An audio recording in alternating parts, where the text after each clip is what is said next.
Вашандарой – это чеченский тайп, относящийся к чеченскому Тукхуму, Шуотой, Шатой-Цеи.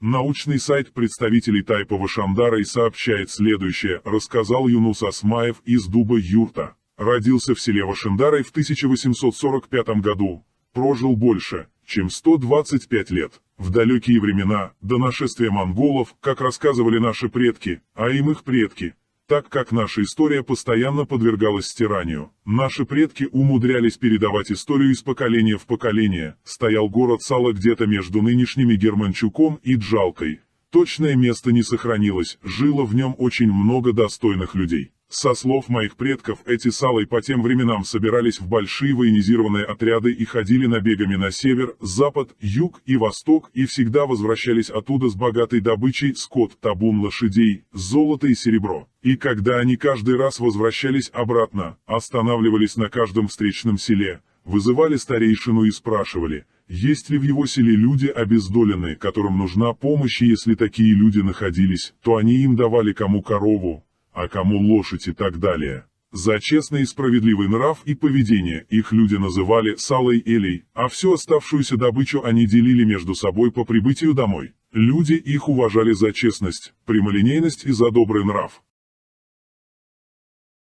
Так жили они до нашествия монголов. Вот тут все кардинально поменялось, нохчи еще никогда не видели столь многочисленное войско. По коварству монголы перешагнули всех завоевателей. Поток беженцев был очень большой, и все люди, которые жили в низовьях, ушли в горы, например, наши предки, в то время Салы, ушли в Аргунское ущелье, Волчьи ворота, так как это ущелье нас издревле защищало от больших войск врага. Этот враг был очень сильным и многочисленным, и Салы, как все другие тайпы и Тукхумы, отступили в Аргунское ущелье, в надежде, что там переждут, пока монголы не уйдут. Но монголы пробыли в Чечне, по ихним рассказам, около 120 лет. На окраине нынешнего Дуба-Юрта, говорят, в какое-то время стоял даже и сам Тамерлан, хромой Тимур. Когда все нохчи поняли, что монголы остались здесь, на равнине, надолго, то начали осваивать те горные районы, где они остановились. Салы начали осваивать район Улус-Керта. В районе от нынешних Улус-Керта до Дуба-Юрта они основали около 10 сел. Далее во всех направлениях велось отчаянное сопротивление против монгольских захватчиков.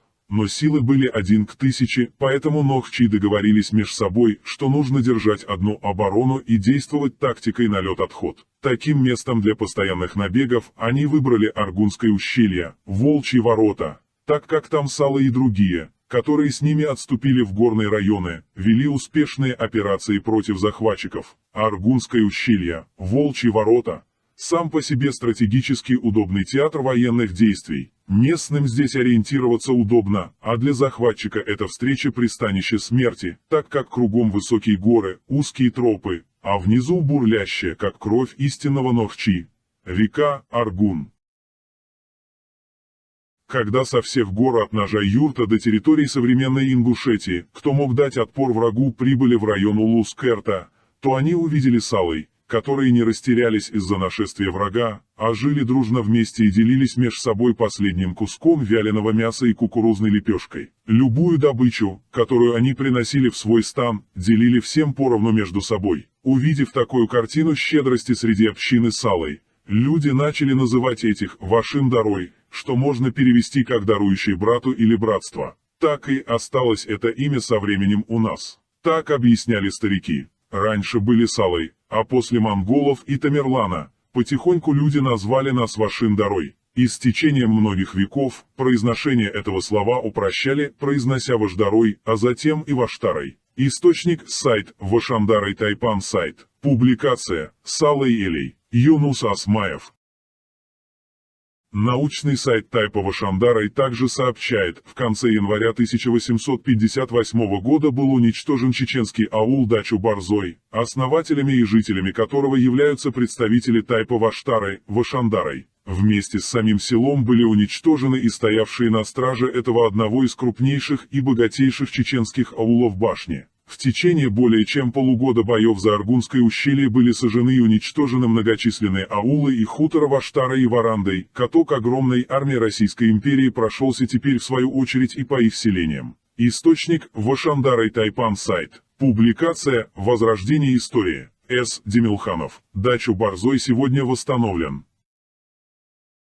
Приведем теперь научно-исторический источник про боевую борьбу в Ишандар-ЦФ во время нашествия царских войск. Этот источник будет также дополнен известными в Чечне вашандарскими преданиями и не только. Николай Антонович Волконский, русский офицер и военный историк, пишет в книге своей следующее: 5 февраля следовало порешить с остальными аулами. Улус-Керты, там жили Вашандар-ЦИ, аул сохранен, Измаил-Юртом, там жили Вашандар-ЦИ, аул уничтожен полностью во время Кавказской войны. Дутеном, там жили Вашандар-ЦИ, аул уничтожен полностью во время Кавказской войны. Это были аулы обширные, видимо богатые и более или менее, конечно, сравнительно или относительно, хорошо отстроенные. В указанный день к этим аулам двинулись две колонны, правая под начальством генерал-майора Кимпферта в составе 6 батальонов пехоты, 2 дивизионов «Драгун», 3,5 сотен казаков, 12 орудий разного рода и калибра и милиции.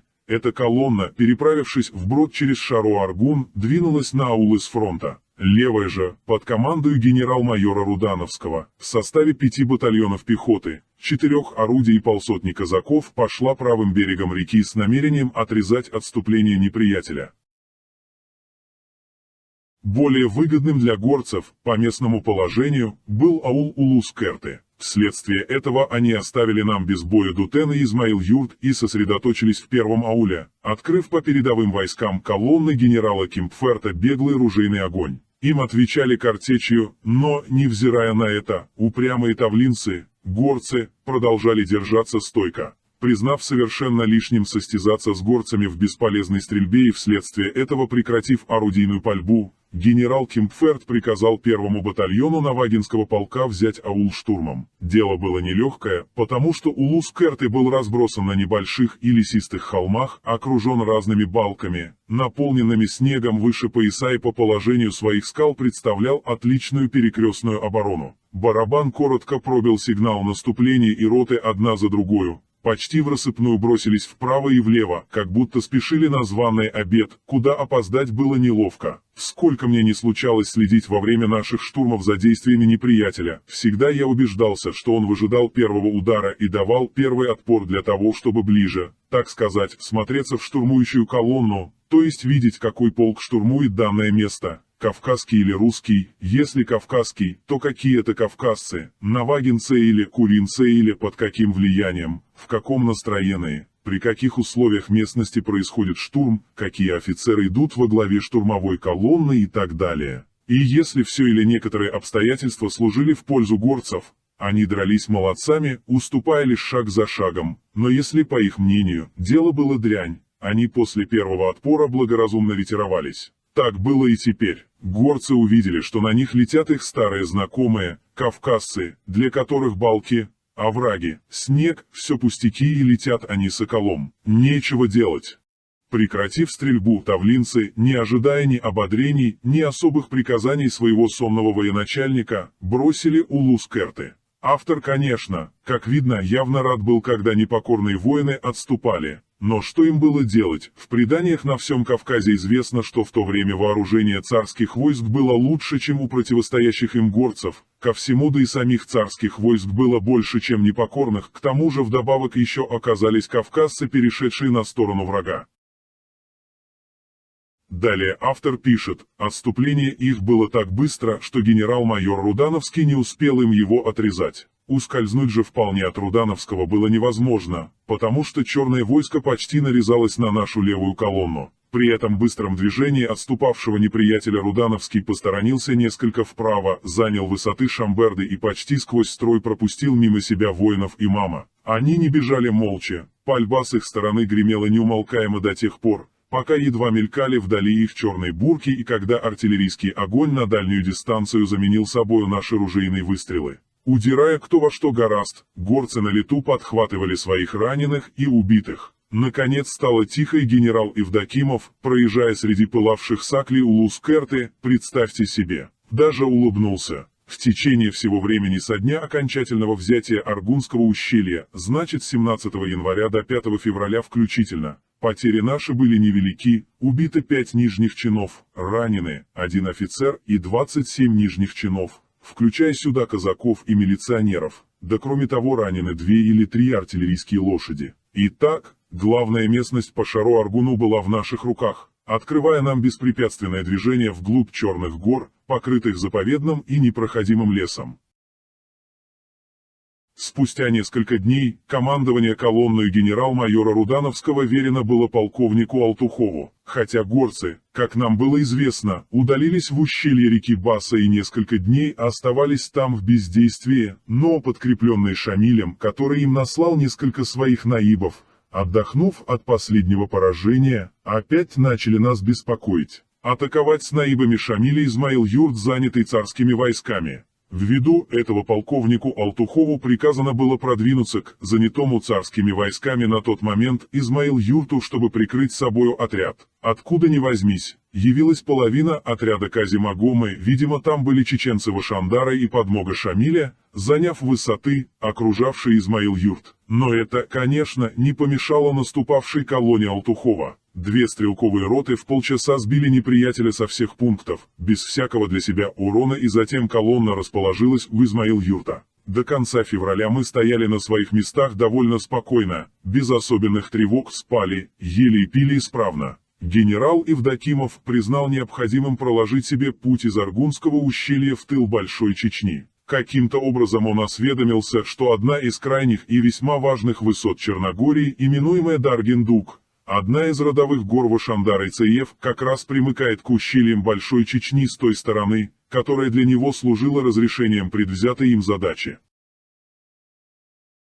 Там вдали перед нами восстает Даргиндук, глазам видно, да ногам обидно, поговаривают солдаты, и восстает перед нами этот гигант 6000 футов роста, с ног до головы покрытый столетними чинарами. По узкой тропе, хватаясь за поваленные деревья, арьергард начал взбираться на крутизну. Близость ночлега, казалось, должна бы была придать силы и людям, и лошадям, но, увы, сил-то и не было более. Горцы спохватились только тогда, когда первый эшелон занял Даргиндук. Те из них, которые в состоянии были подоспеть к месту следования отряда, обрушились на арьергард, и этим объясняется та перестрелка, где пришлось употребить в дело орудие, стоившее нам, впрочем, одного раненого рядового. Отбитые от арьергарда, они рассеялись по окрестным хуторам. В это время они случайно наткнулись на командующего войсками, который атаковал их так быстро, что они, обратившись в полнейшее бегство, не успели даже захватить имущество, оставшееся в хуторах.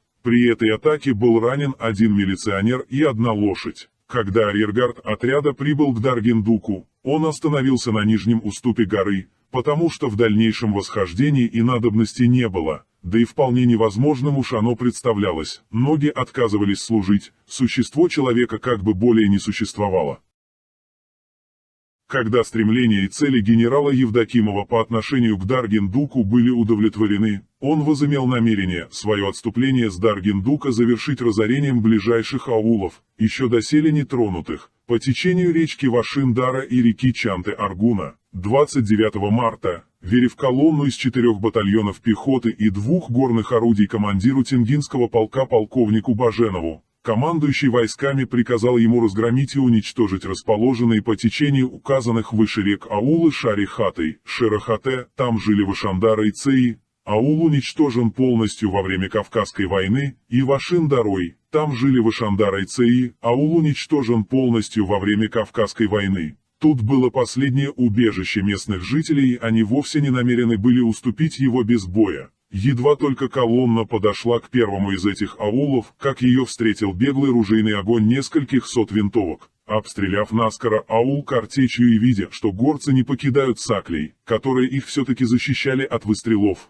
полковник Баженов приказал ударить в наступление. Так как местность была относительно открытая, один из батальонов в сомкнутом строе беглым шагом кинулся в аул. Горцы оставили сакли, но, оставляя их, пользовались каждым прикрытием, чтобы нанести нам хоть какой-нибудь вред. Наконец, сила сломила солому, аул очищен и запылал со всех сторон. Та же участь спустя несколько часов постигла и аула Вашиндарой. До 29 марта во всех делах и перестрелках на Даргиндуке у нас было 2 убитых, 11 раненых рядовых и 1 раненый милиционер. 29 же марта выбыло из строя 1 раненый офицер, 3 убитых и 9 раненых нижних чинов. Потеря весьма значительная в течение одних суток и при взятии лишь 2 аулов. Из нее усматривается, что горцы дрались решительно. Их потеря, к сожалению, осталась для нас неизвестную, да и мало кто заботился о ней.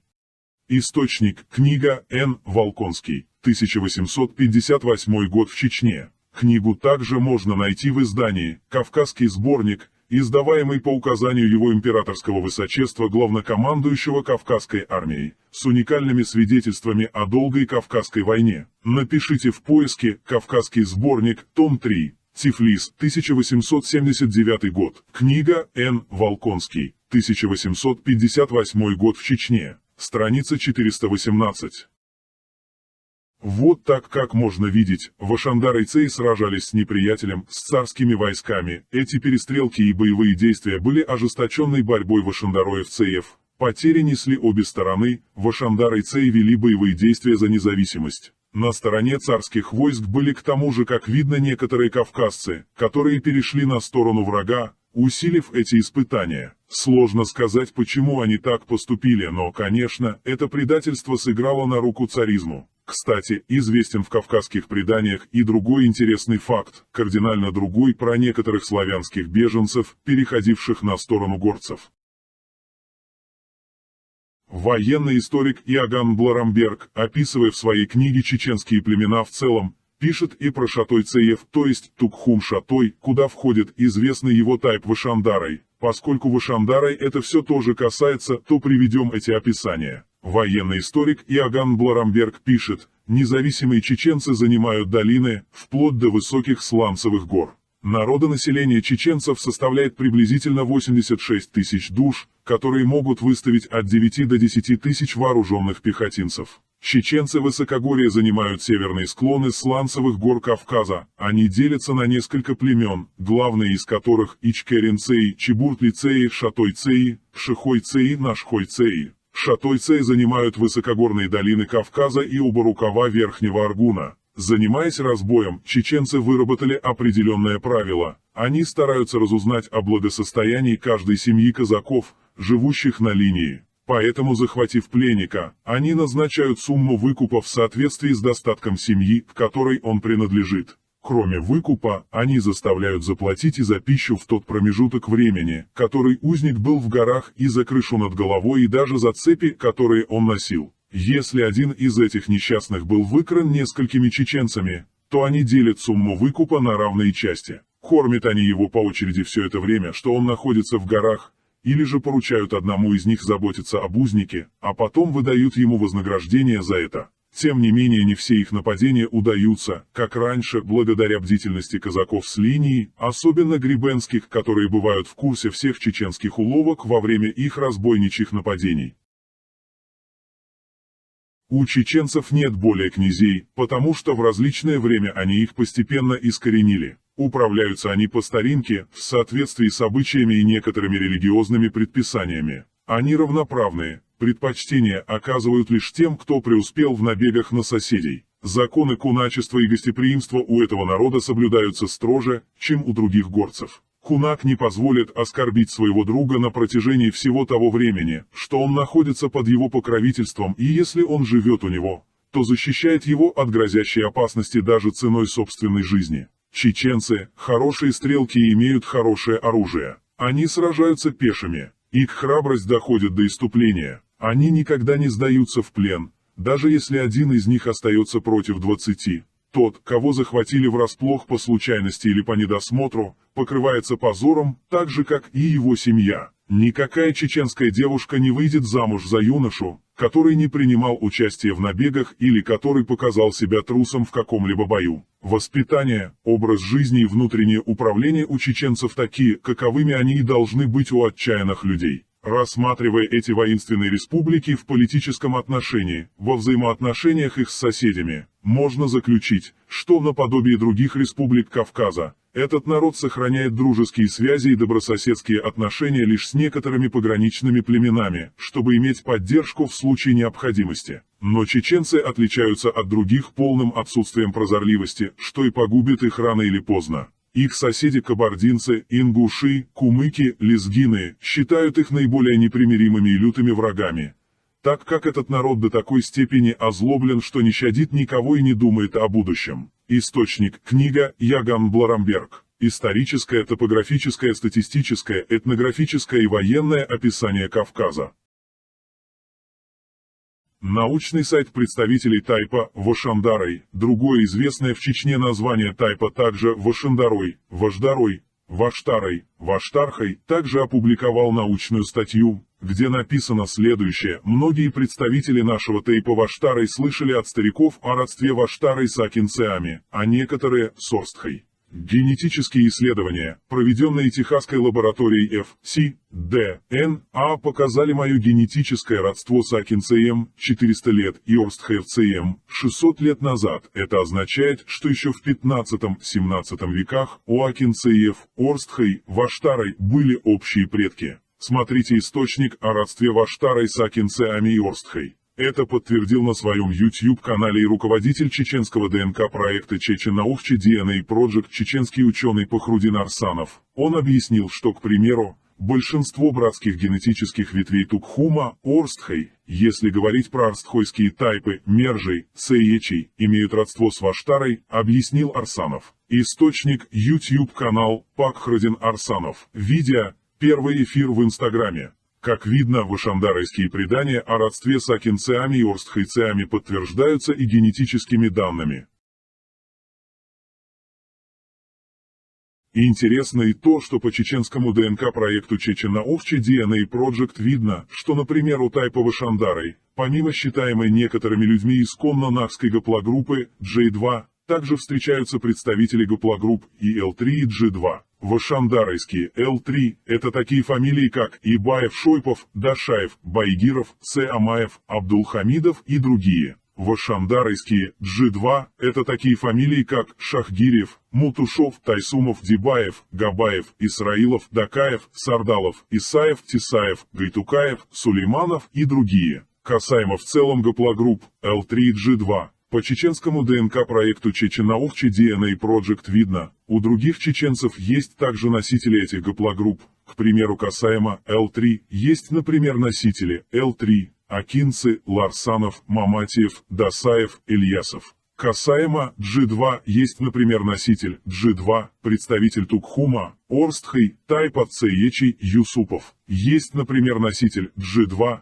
представитель Тукхума, Нахчмахкахой, тайпа Сеантарой, Махамад. Есть, например, носители G2, представители Акинского общества, Акинцы, Гайрабеков, Бикмурзаев, Кантаев. Помимо прочего, касаемо фамилии Бикмурзаев, чеченский ученый Хусейн Чакаев, сотрудник чеченского ДНК-проекта Чечен-Наухче DNA Project, объяснил на Фейсбуке, что Бикмурзаев коренной Акинице, представляющий горно-акинский тайп, род Лам-Айккии. Мало того, Бикмурзаев прямой потомок Вакхалапулы, исторического персонажа и одного из основателей Акинского общества в Горной Чечне Галанчожского района. Эту информацию от Чакаева также опубликовали на Чеченском научном форуме. Смотрите источник: Громос, Чеченская республика, чеченцы, Тейпы, Айккии, Дарьяльское ущелье, принадлежало чеченцам Дударовым. Вокхалпула считается в акинских преданиях одним из главных предков акинцеев. Особенно популярны предания о нем среди акинцеев горных, то есть представляющих тайп, род Лам-Айккии. В данной ситуации некоторым псевдоисторикам, которые считают только гаплогруппу J2 исконно нахской и уникальной, хочется привести один научный источник. Это статья, интервью Пахрудина Арсанова, руководитель чеченского ДНК-проекта чеченский ученый Пахрудин Арсанов объясняет: главное, люди должны понять, что гаплогруппа сама по себе не определяет национальность. Такие же гаплогруппы есть у многих народов в мире. Национальность возможно определить только узнав ветку, субклад, внутри каждой гаплогруппы. Гаплогруппы L3, Q и соответственно чеченские ветки в них очень давно участвуют в этногенезе и формировании чеченского народа, так же как и J1, J2, G2 и так далее. И соответственно части этих гаплогрупп, оказавшиеся в какой-то исторический период на определенной территории в определенное время, создали общность под названием чеченский народ. Так это у всех народов мира. В этом ни один народ не уникален, это аксиома.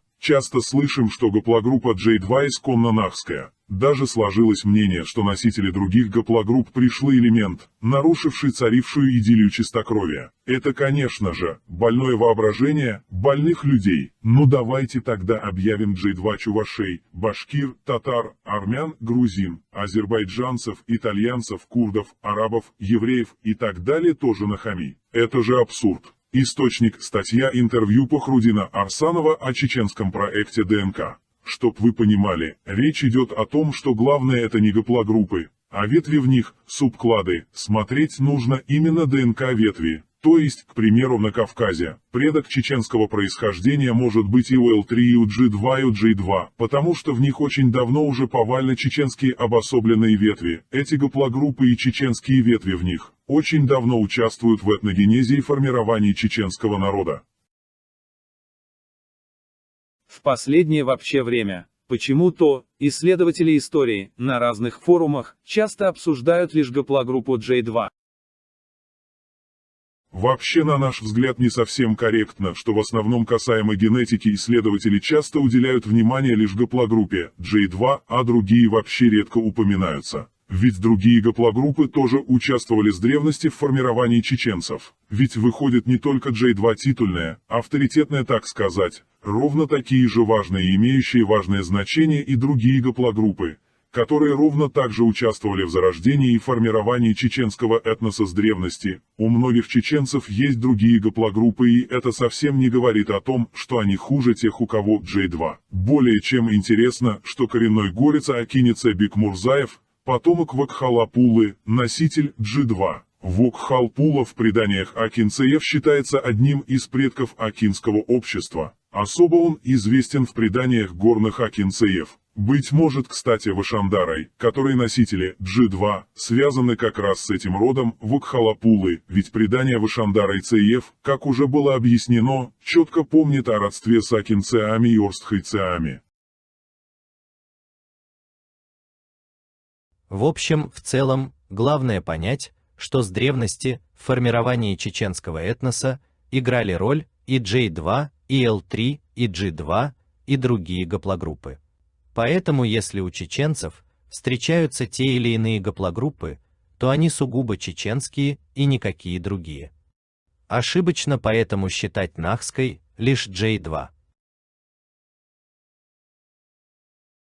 Как уже было объяснено, Бекмурзаев в чеченском ДНК-проекте прямой потомок Вакхалапулы, его гаплогруппа G2, там же в чеченском ДНК-проекте многие фамилии Вашандарой носителей J2 и L3 и G2, вероятно, Вашандарой C и G2 как раз связаны с акинским родом Вакхалапулы, ведь как уже было объяснено, вашандарайские предания твердо помнят о родстве с акинцеами. Вероятнее всего также, что с акинцеами других гаплогрупп связаны Вашандарой C и других гаплогрупп, а также и не только с акинцеами. Посмотрим ДНК-проект снова. К примеру, в чеченском ДНК-проекте Вашандарой L3 это Ибаев, Шойпов, Дашаев, Байгиров, Цеамаев, Абдулхамидов, акинцы L3 это Ларсанов, Маматиев, Дасаев, Ильясов. Вашандарой J2 это Дудаев, Атабаев, Джирханов, Вацаев, Гончаев, Арсаханов. Акинцы J2 это Умаров, Батукаев, а также J2 Тукхум Орстхай, Тайп Цеечий, Башаев, Башаев. Вашандарой C и G2 это Шахгирев, Мутушов, Тайсумов, Дибаев, Габаев, Исраилов, Дакаев, Сардалов, Исаев, Тисаев, Гайтукаев, Сулейманов. Акинцы G2 это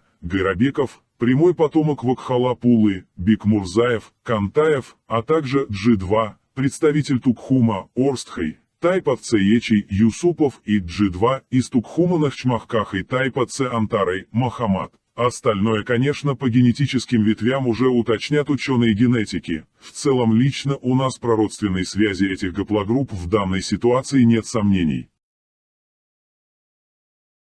Вообще Вашандарой, акинцы, Орстхай, если заметить, схожи даже характерами. К примеру, чеченский историк Сулейманов пишет в своей книге «Укрепления и военные поселения» Зазаргания Улус-Керт, где проживали воинственные Вашандары Цей. Источник книга А. Сулейманов. Топонимия Чечни. Нальчик. Издательский центр Эльфа. 1997 год. Глава «Микротопонимия Халкиила». Поселение Зазарга на сегодня не сохранилось, по вашандороевским преданиям уничтожено было во время Кавказской войны. Про воинственный характер Акинцеев, горных, чеченский историк Лича Ильясов в своей книге пишет следующее: Аки – горная часть Чечни, граничащая на юге с Кей, на востоке с Нашхом, на западе с Елхарой, на севере с районами чеченского общества Орстхой. Когда-то область была густо заселена. Руины башенных селений Зингали, Бицеи, Керети, Воуги, Ами и Тиркале до сих пор напоминают о суровом прошлом этих гор. Основным занятием жителей Аки являлось скотоводство и земледелие. Кроме того, они славились как прекрасные охотники и воины. Акинцы приняли активное участие в Кавказской войне в отрядах имама Шамиля. Многие укрепленные селения осаждались царскими войсками, многие башенные строения были разрушены во время штурма и обстрела из артиллерийских орудий. М.А. Иванов, посетивший Аки в начале прошлого столетия, писал об этом: на возвышенных площадках разбросаны каменные сакли нескольких отселков старшинства. Они группируются в большинстве случаев вокруг старинных башен, которыми вообще богата эта местность, служившая в отдаленном прошлом ареной бесконечных расприй и междоусобиц. А в ближайшую эпоху борьбы Шамиля с русскими войсками. Об этих последних событиях среди населения сохранились еще свежие воспоминания, рассказывают о том, как брались русскими крепкие башни, как гремели пушечные выстрелы и артиллерийские снаряды разбивали твердыни горцев. Источник: книга Лича Ильясов «Тени вечности». Этот отрывок из этой книги также можно найти в чеченском журнале. Напишите в поиске «Журнал Чеченское общество сегодня». 2008 год. Выпуск 17. Глава Лича Ильясов. Исторические области Чечни. Про воинственный характер Акинцеев, Ауховцеев, чеченский историк А. Адил Султанов и русский историк Ю.Г. Кольчук в своей статье пишут: первоначально контакты Акинцеев, Ауховцеев с русскими развивались мирно, о чем свидетельствует союзный договор 1588 года. Однако достаточно скоро характер отношений стал меняться. На наш взгляд, это было обусловлено двумя факторами. Акинцы, ауховцеи продолжали жить, сохраняя формы общинной социальной организации. Их общественный строй казался набирающей мощь государственной машине России примитивным, не заслуживающим внимания в процессе принятия каких-то серьезных решений. Но, наталкиваясь на неожиданное сопротивление, российские власти проводили карательные акции. В 1785-1791 годах пастух Мансур Шурма, став имамом, объединил горцев и возглавил их борьбу против царских войск. К нему присоединились акинцы, ауховцеи, которые выдвинули также и своих собственных лидеров. Подавление этого движения привело к массовому истреблению акинского, ауховского населения и насаждению колониальной администрации в равнинных районах. Однако это было лишь прелюдией Большой Кавказской войны, развернувшейся в 20-50-х годах XIX века. Поскольку российское правительство не хотело соглашаться на существование здесь каких-либо форм государственности отдельных народов, борьба сразу приняла бескомпромиссный характер. Для всех частей чеченского этноса Кавказская война по своей сути являлась национально-освободительной. Ожесточенные военные действия поставили акинское, ауховское население на грань физического уничтожения. Люди не только гибли, но и тысячами бежали из родных мест в Турцию, Сирию, Иорданию. Источник: статья «Чеченцы-акинцы, ауховцеи и их гражданские формирования». Ю.Г. Кольчук. А.А. Адил Султанов. Про воинственный характер акинцеев, ауховцеев Головин Евгений Александрович, генерал русской императорской армии, в своем сочинении «Дневнике» пишет: истребление всех аулов в земле ауховцеев принесло немалую пользу. Отнятием у Шамиля части вооруженной его силой, удалением от крепости внезапно и весьма опасного соседства с непокорными обществами. В богатых ауховских аулах производились, обыкновенно, сборы хищнических партий ичкеренцеев и даже андийцев и гумбетовцеев, и крепость внезапная с деревню Андреевую беспрерывно была тревожима их набегами. С обеселением же ауховского общества набеги эти прекратились совершенно. Источник: дневник Головин Е.А. Очерк положения военных дел на Кавказе. Глава «Действия 1841 года». Кавказский сборник, том 2, 1877 год. Про воинственный характер Орстхайцеев Карабулаков даргинский историк Уздият Башировна Далгат в своей книге пишет следующее: по другому чеченскому преданию, некий Акинеце по имени Арштхоа, выселившись из своего общества горного Акинского общества и спустившись своим родом в Бамутское ущелье, основался у источников, называемых черными ключами по-кумыкски Карабулак. От населения, основанного здесь Арштхоа, образовалось особое общество, называвшее себя Арштхой. Существовали раздоры не только между фамилиями, но и между родами. Акинцеи, от которых, по преданиям, произошли Арштхойцеи, Карабулаки, считались самым воинственным, непокорным народом. Вражда обществ и фамилий запечатлялась и в эпосе чеченцев и ингушей, где набеги и межродовые раздоры занимают определенное место.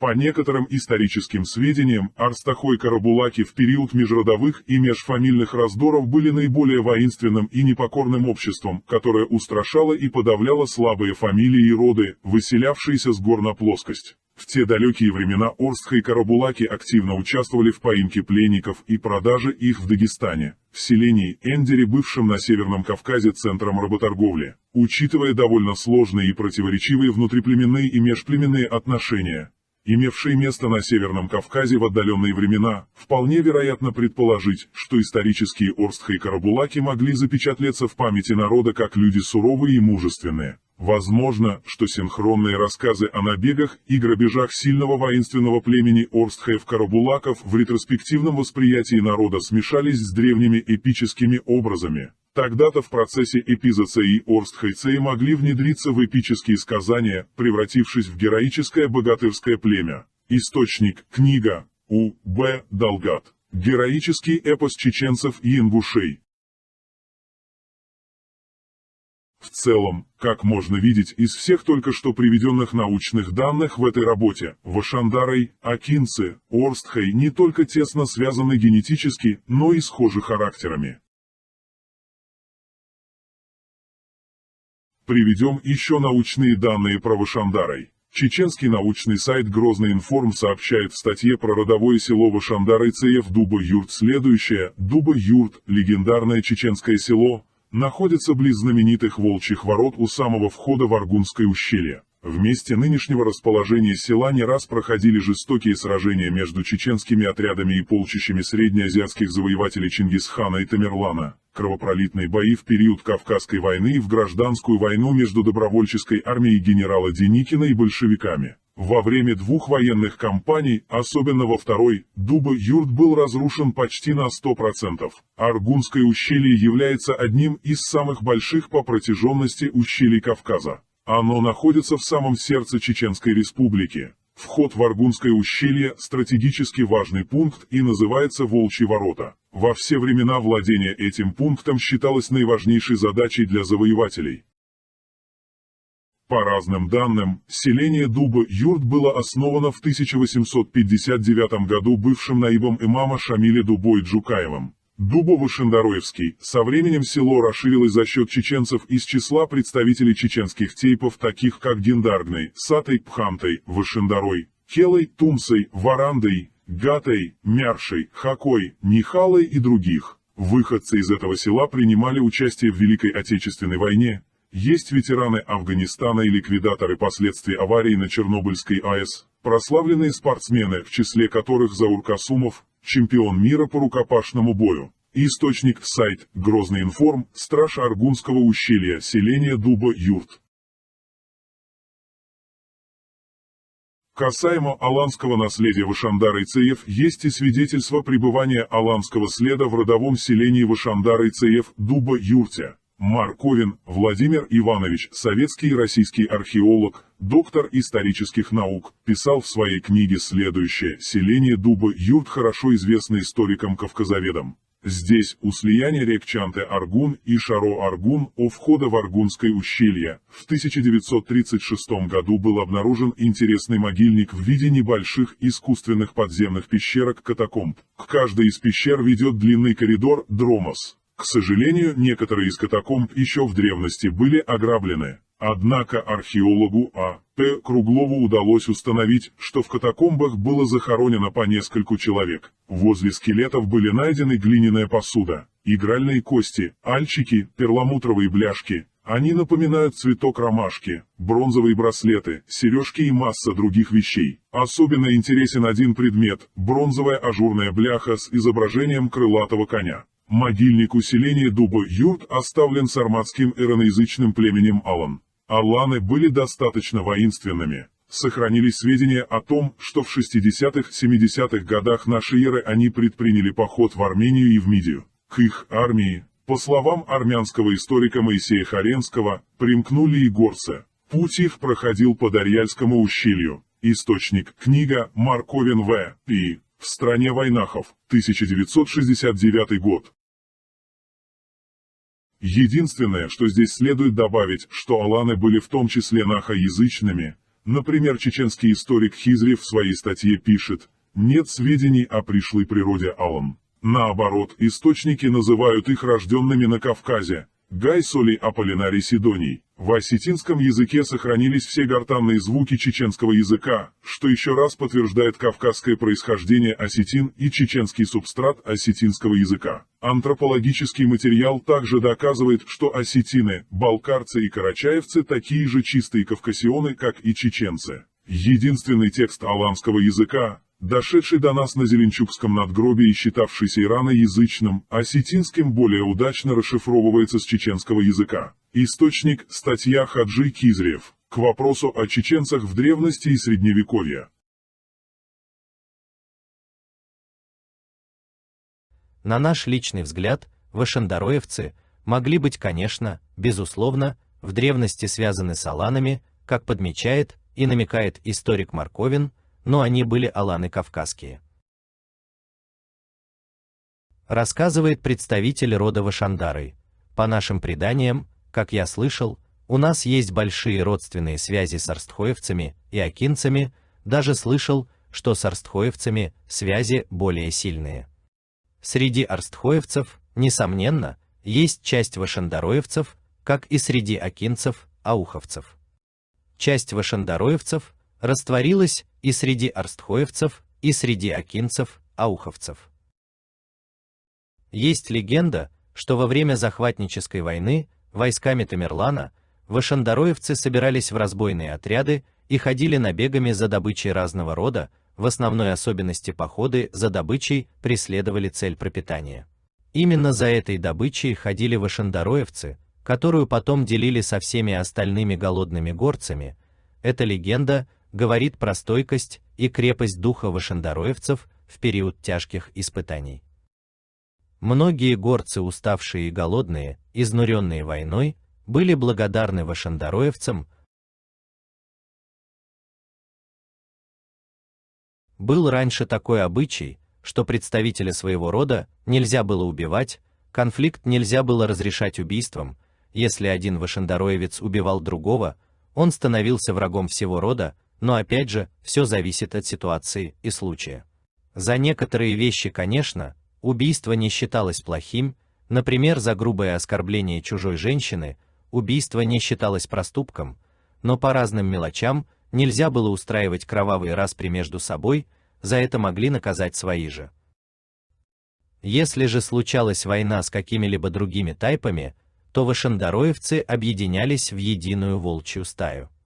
Вашандароевцы славились терпеливым, мудрым, благородным, справедливым и добрым характером, это была характерная черта всех ваштарой. Но не стоит заблуждаться в их доброте, если вести себя высокомерно, проявлять неуважение, добрый и благородный вашандароевец не простит это. Если вы будете переходить черту, закончится это плохо, в злобе и ярости вашандароевцы опасны, и остановить их сложно потом. Не шутите с ваштарой, ведь хорошо, когда волк добрый, чем злой.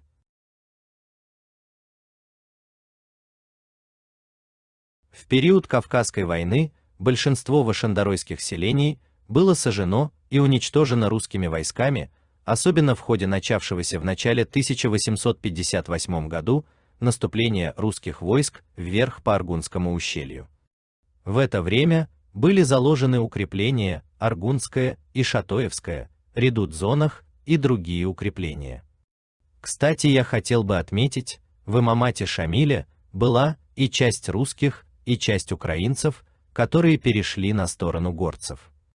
Многие славяне были недовольны сами царской политикой. Слышал я и то, что были у Ваштарой связи с аланами, Ваштарой входили в Аланский союз, по некоторым преданиям также. Часть Ваштарой когда-то мигрировала и в Грузию, и в Осетию, причины были разные, от кровной мести до поиска лучших условий для существования. Наш род очень древний, один из древнейших, говор считается как шатойский диалект чеченского языка.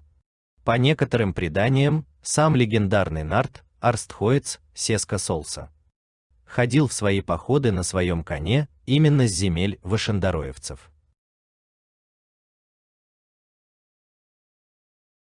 У вашендароевцев, помимо их благородства, характер упрямый и мстительный. Во время боевых действий с царскими войсками, вашендароевцы, которым пришлось отстреливаться и покидать свои селения из-за наступления царских войск, впоследствии не один и не два раза нападали на царские войска, которые заняли их селения, вступали в перестрелки, потери несли обе стороны. Вашендароевцы упрямо сражались с врагом, не желая покоряться и отдавать свое, хоть враг превосходил и численностью, и вооружением. Быть может, кто-то бы просто покинул свои селения и ушел, но не Ваштарой, за свое Ваштарой упрямо стояли и жертвовали всем. Вообще у Ваштарой достаточно стойкий характер, очень непокорный. Вообще вашендароевцы с древности еще славились боевым нравом, где надо было они действовали мудро, а где очень отважно и решительно, во многом это было заметно в период Кавказской войны, вашендароевцы умеют отчаянно драться. Наш тайп славился и благородством, и боевым нравом, особым хищничеством и мудростью, презрением к врагам. У вашендароевцев, я думаю, впереди еще много открытий по истории рода.